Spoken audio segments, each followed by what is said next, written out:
to start off by saying that sexual discrepancies in and of themselves are not the problem, right? Everybody is different. Everybody has a different way of relating sexually.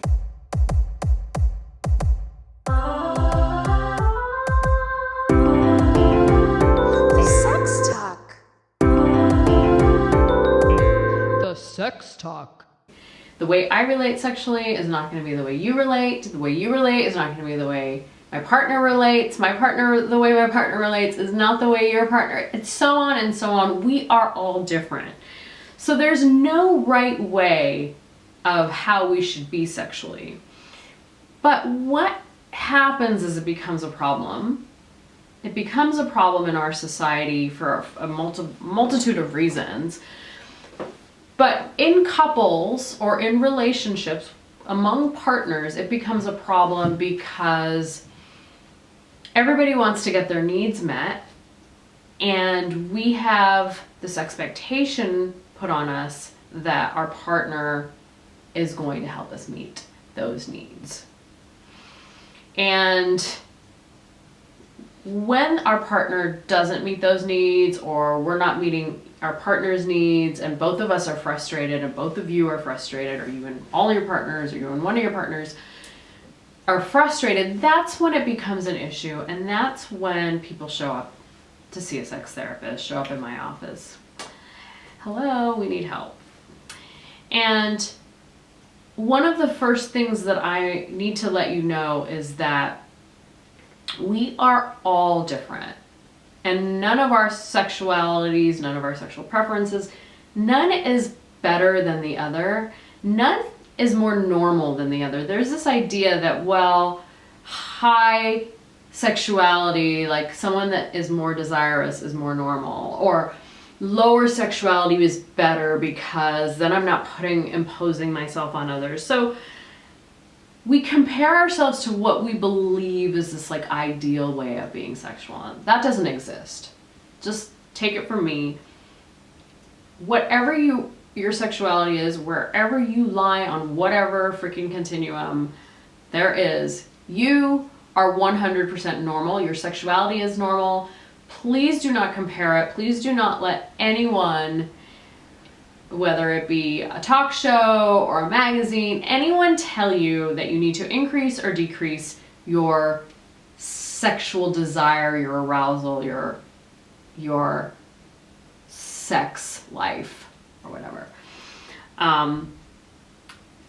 Because everybody is different and everyone's normal. What you do want is to connect with your partner, right? Partners. Right, that's the main goal, is to find a place where a common ground where the two of you can be intimate and sexual together, and it can flow, and you can feel happy, and they can feel happy, and you can both feel happy, and also when the two of you are happy together, there's this exciting bonding attachment thing that happens, right? So there's a lot of reasons we want this. There's a lot of reasons we want it, and we should have it. And I'm here to tell you that it's achievable and it's doable. But there are a few things that partners must do to allow room for this to happen. So the first thing I'm going to talk about is pressure. First things first, pressure. Feeling like what you need to do, or that someone is demanding sex from you, or someone is demanding attention, or someone needs this thing done, otherwise they're going to be totally unhappy, that will not improve your sex life. Sexuality relies on feeling comfortable, feeling safe, feeling sexy, feeling good in our bodies, having permission to feel good, and feeling like the person that we're with understands us, loves us, appreciates us, and is creating a safe space for us. That's the key to sexual growth.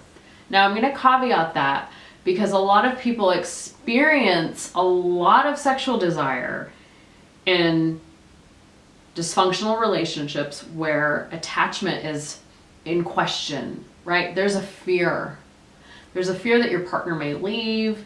There is a fear that they don't love you. There is some sort of fear-activated eroticism. And that's not the healthy kind of sexuality I'm talking about. That exists. But that is based on using sex, using sexuality for personal gain. You're kind of using it as a tool for maybe a weapon.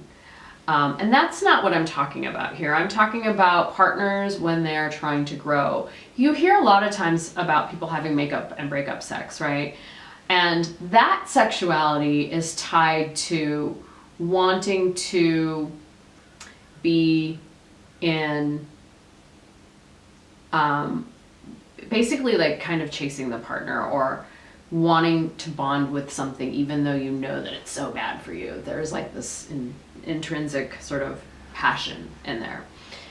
And that's not what I'm talking about, because couples that have that typically don't work out, and or their relationships are so volatile that there's a lot of other stuff going on. I'm talking about couples that are in long-term relationships that are having just a hard time connecting. That's why they're showing up in my office. It's rare that a couple that, I'm trying to think if that's actually happened, but it's rare that a couple will show up to for my services when they are always having sex, because they've got other stuff going on. So then they're usually seeking some other sort of treatment, not sex therapy, because the sex is good.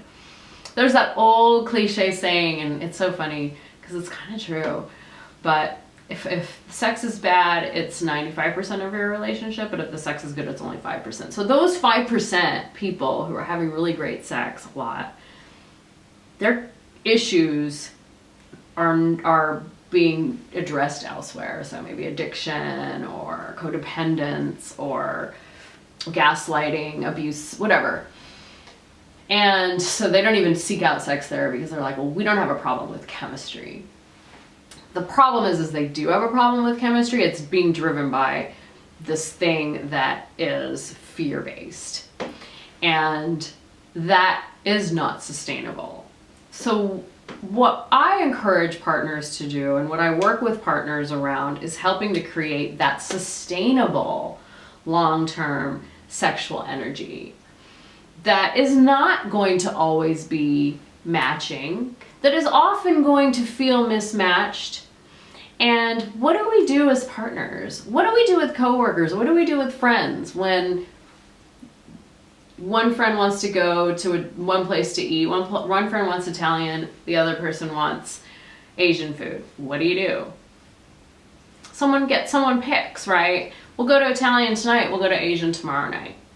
We'll go to Italian tonight, we'll go to Asian next month, right? So it's the same thing in relationships, peeps. We gotta meet each other halfway. We really, really do. And we gotta show up for each other. That's first and foremost. The second thing is we gotta alleviate that pressure that I'm talking about. Like, if your needs aren't getting met, getting angry, getting frustrated, taking it out on your partner, that is actually gonna do the opposite. Throwing a fit is not gonna get your needs met. So stop tantruming, stop pressuring your partner. Allow room for growth. So kindness, talking to each other sweetly, giving each other space and room can really, really, really help the process. The next thing that you need to know, so those are the top 3 things I would say, is alleviate pressure, be kind to your partner, be gentle, give them space to be themselves. Those are the top 3. The next one is so important, is be complementary. This is a big one for me because if you're not familiar with the 5 love languages, do the 5 love languages. I will link to that video from here. I have a video on it I did with Genoa. My love language is words of affirmation. I dated a partner who never said anything nice to me, and the last thing I wanted to do was have sex with them. As a words of affirmation person, I realized when I started taking that quiz that, wow, I thrive in situations where people tell me anything positive about me. Those words of affirmation go such a long way with me. It brings me back to me. It makes me feel like a full, sexually full, whole person. So compliments are high on my list. On this list is number 4. But I want you to incorporate that in your relationship with your partner. How many times a day are you telling your partner you appreciate them, what you love about them, how beautiful they are, how sexy they are, all of those things? Put that on your list of things to do, because it makes a huge difference. You know, kind of piggybacking on that, this is part of the same number because we're talking about love languages. Number 4 is do your love languages test, because your partner may be a gifts person, a tasks person. They may be one of several gifts. I had a partner who was a gifts person, and I had no idea, and I'm a terrible gift buyer. I will buy you a gift if I see something and that like reminds me of you. I've never really been like a total gifts person, not in the way that this partner wanted and needed gifts.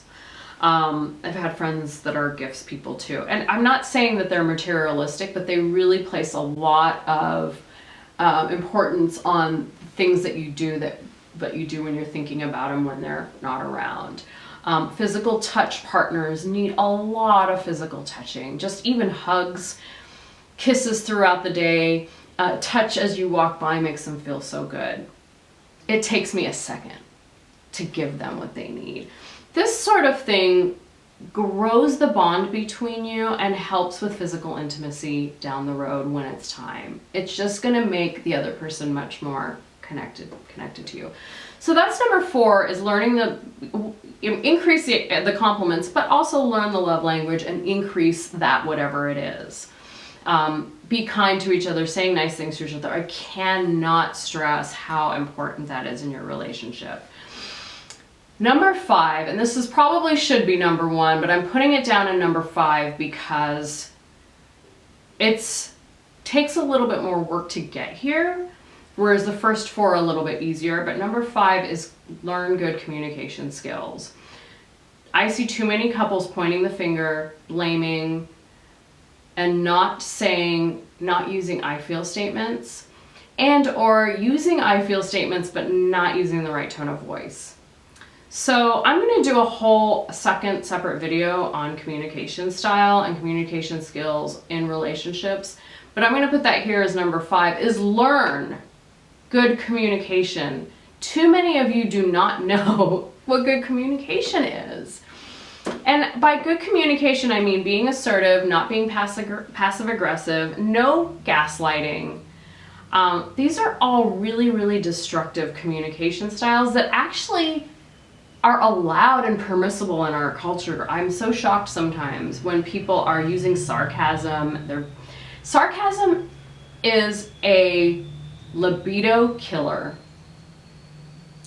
Mark my words, people do not like sarcasm. It will kill your libido, especially if your partner is a words of appreciation partner. I'm a words of appreciation partner. Do not use sarcasm with me. It doesn't work. I have a whole video on sarcasm because I hate it.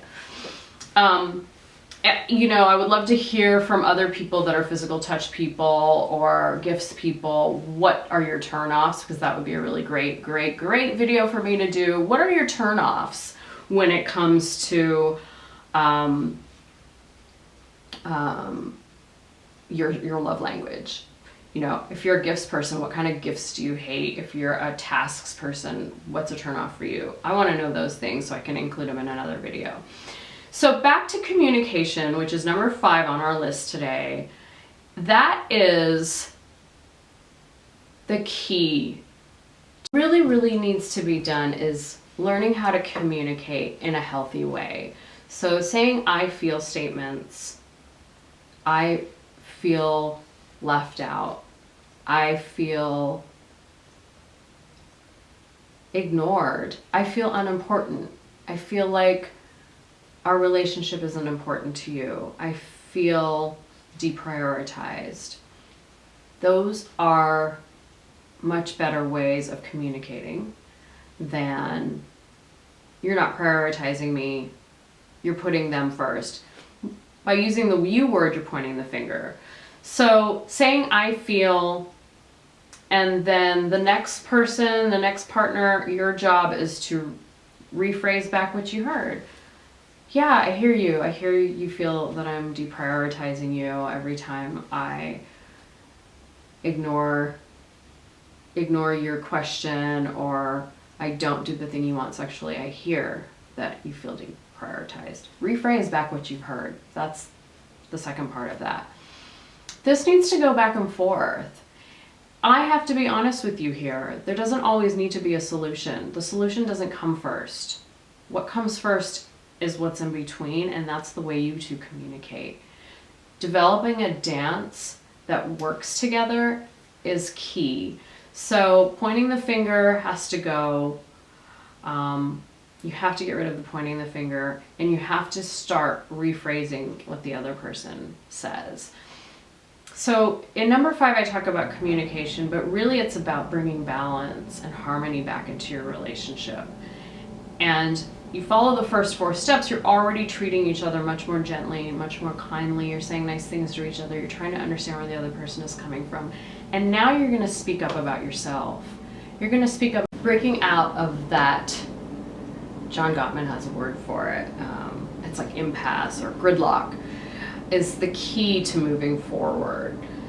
And the main thing I want you to remember is you're going to go easy on yourself. You're going to go easy on your partner. You're going to relax. You're going to learn to enjoy each other. And you're going to learn to trust yourself and trust your partner in the process. And those are the 5 steps. I'm going to get into more as we get further into it, but that's just kind of the broad strokes. If you need to do some deep diving, I have some courses that are available. You can access them by going to my channel and just clicking on the link, Sex Therapy University. And I will be seeing everybody soon. Thanks, bye.